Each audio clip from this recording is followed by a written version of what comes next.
Olá, sexto ano. Vamos para a nossa segunda aula, então, da unidade 9, sobre a cultura de Roma. Roma e a sua cultura. Bem, na aula passada nós tivemos nosso primeiro contato sobre essas questões relacionadas à cultura, o que é cultura, e já começamos a trabalhar sobre a cultura romana. Na aula de hoje, vamos continuar falando sobre a cultura romana, mais especificamente sobre o cristianismo e também alguns contatos comerciais que os romanos tiveram enquanto eles dominaram uma boa parte do mundo. Bem, na aula passada nós vimos sobre a religião dos romanos, que na maior parte da sua história eles foram politeístas, acreditavam em vários deuses. Eles adotaram os deuses gregos, modificando apenas os seus nomes.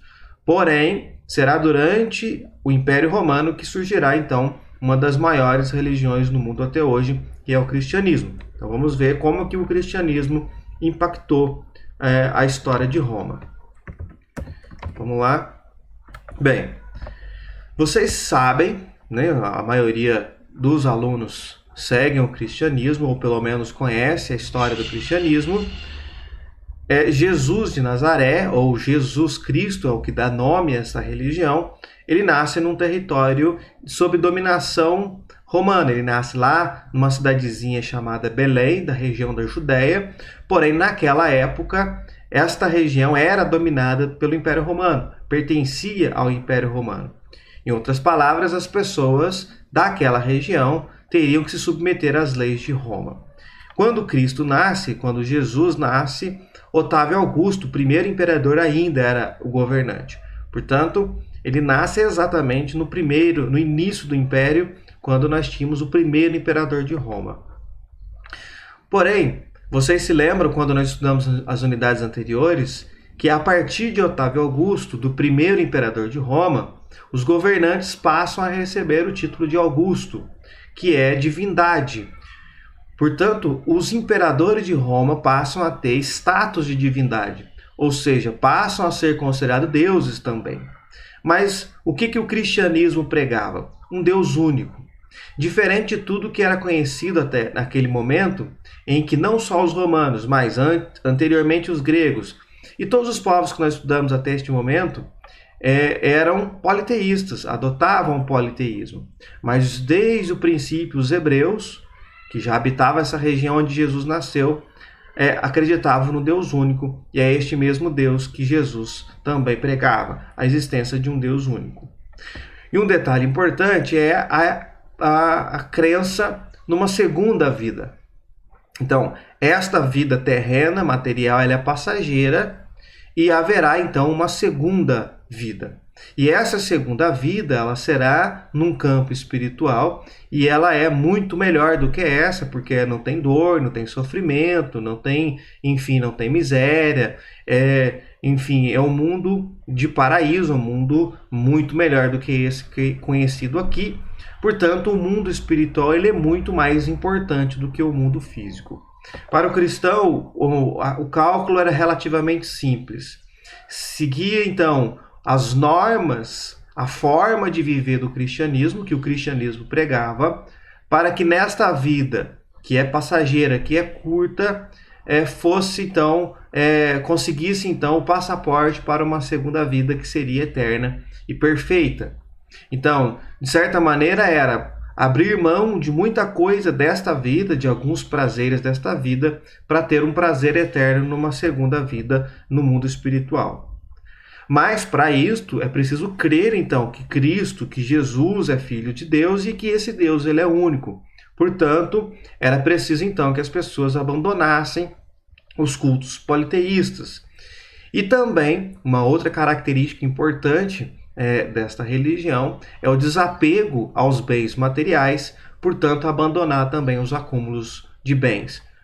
Contentar com aquilo que possui, com aquilo que já tem. E se porventura, em algum momento da vida, receber algum benefício material, conseguir algum sucesso material, aproveitar bem e ajudar aquele que não tem. Então, não focar a sua vida no acúmulo de bens, abandonar a ideia do acúmulo de bens. E essa religião, essa filosofia de vida, além de uma religião, ela inicialmente ela seria apenas mais uma crença dentre várias que surgiu naquela época. Era muito comum pessoas surgir naquela época anunciando filosofias de vida, novas religiões e assim por diante. Então, o cristianismo, ela no começo era apenas mais uma dentre várias. Só que ela se destacará mais do que as outras. Um dos motivos para que ela conseguisse chegar no número muito grande de pessoas é que ela se espalhou rapidamente nas camadas mais pobres, nas camadas populares. Então, como as camadas mais pobres são mais numerosas, existem mais pessoas desta camada popular, dessa camada mais pobre, então ali ela se espalhou rapidamente. E um dos motivos para ela conseguir conquistar as camadas mais pobres da população é porque ela defendia a igualdade. Então, que todas as pessoas, por serem filhos de Deus, deveriam ter acesso às mesmas coisas, no final das contas. Aquele que tem mais deve repartir com aquele que não tem, certo? Então, esse é um princípio cristão. O mais rico, aquele que foi privilegiado por ter mais, deve, então, olhar com caridade para aquele irmão que tem menos e repartir, fazer com que todos tenham pelo menos o mínimo necessário. Só que essa igualdade defendida pelo cristianismo ia contra a organização romana. Lembre-se que a organização romana era definida em privilégios de nascimento. Então, quem nascia patrício ia ser rico porque era patrício. Quem nascia plebeu continuaria a ter um padrão de vida por ser plebeu.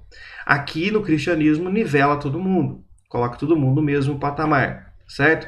Então, aqueles privilégios baseados no nascimento, ele deve desaparecer. Ninguém é melhor do que ninguém, porque pelo cristianismo, Deus é Pai, todos são filhos de Deus, todos estão na mesma condição.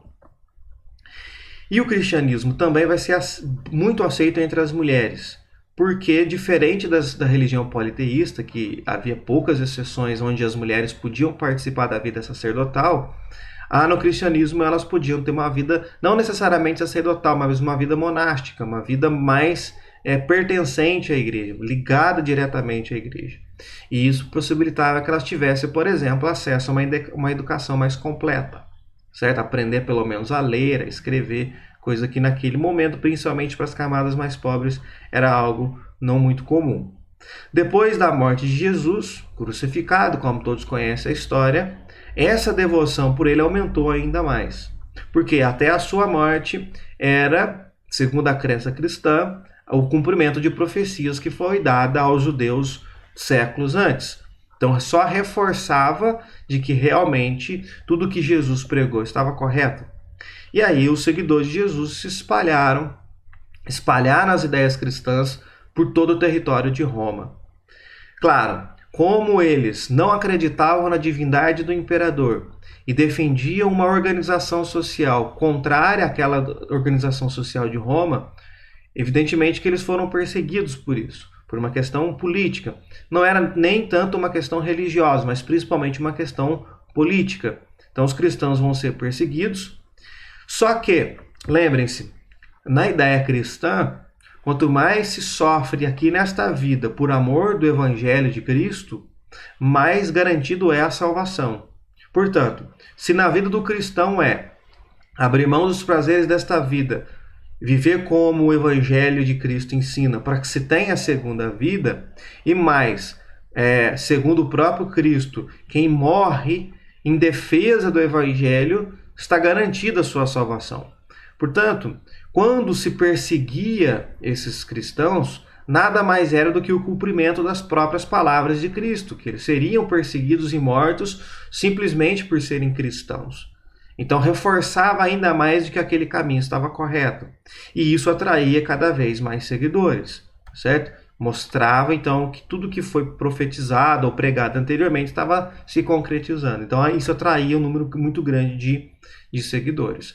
Com o passar do tempo, entrando já para o segundo, terceiro século, o crescimento do cristianismo vai enfraquecer bastante os imperadores. E vai chegar um momento em que o número de cristãos vai ser maioria. Ou seja, a maior parte da população de Roma já terá se convertido ao cristianismo. Só que por muito tempo vivendo na clandestinidade, escondidos. Então as primeiras igrejas não eram abertas, eram sempre escondidas para que não fossem presos, para que não fossem mortos.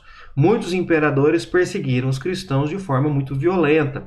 Então colocavam nas arenas para ser mortos pelos gladiadores, ou colocavam para ser devorados por animais ferozes.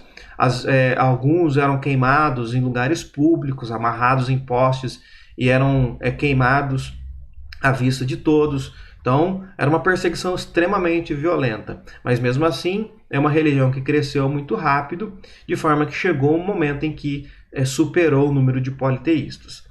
E em 312, já século IV, Constantino, o imperador romano, se converte ao cristianismo. E aí as coisas mudam, porque aí o cristianismo deixa de ser uma religião clandestina e passa a ser uma religião primeiramente aceita, ou seja, as pessoas podem escolher ser cristãos ou politeístas e não haverá perseguição independente da sua religião, e chegará um momento em que o cristianismo se tornará a religião oficial, certo? Então as coisas vão mudar completamente. Quando se encerram as perseguições, então aí, claro, vai dar mais força ainda para o cristianismo e chegará aos dias de hoje, sendo aí provavelmente a maior religião monoteísta do mundo.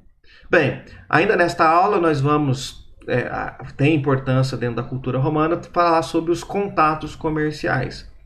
Vocês viram em unidades passadas que Roma foi um dos maiores impérios do mundo e a sua expansão vai atrair povos para morar dentro dos seus domínios. Então, às vezes não eram povos que chegaram a ser conquistados pelos romanos, também atraíam povos distantes para morar dentro do território romano, uma vez que era um império bastante organizado, próspero e que dava melhores condições de vida para as pessoas. Roma destruiu um grande concorrente no Mediterrâneo, que era a cidade de Cartago, que dominou por muito tempo a navegação no Mediterrâneo. Para que os romanos pudessem dominar o mercado, o comércio no mar Mediterrâneo, era preciso destruir Cartago. Então, quando conseguem fazer isso, eles passam a dominar todo o mar Mediterrâneo. E você se lembra que eu disse em aulas, em unidades anteriores, quando os romanos conseguiram conquistar todo o mar Mediterrâneo, passaram inclusive a chamar esse mar de Mare Nostrum, ou seja, o nosso mar, porque tudo que estava ao redor dele pertencia ao Império Romano. E aí estabeleceu então colônias em províncias, tanto no norte da África e lá no Oriente. Então, Roma nasce no continente europeu e conquistou também parte da África e da Ásia na região oriental. Então, alguns produtos que eles comercializavam, sobretudo alimentícios, além dos produtos alimentícios, melhor dizendo, havia também almofadas e tecidos de luxo, alguns produtos vindos da China, lá do Extremo Oriente, como por exemplo a seda que vinha pela Rota da Seda, remédios, a canela em casca, plantas e sementes de frutas como pêssegos, laranja, pera e assim por diante. Então, o fato deles conseguirem alcançar um território tão vasto fez com que tivesse também contato com produtos diferenciados, produtos que na sua região não tinha e que era possível obter de lugares mais distintos, como por exemplo a China, a Índia e assim por diante. Então, nessa aula encerramos por aqui, teremos mais aulas tratando ainda sobre a cultura de Roma.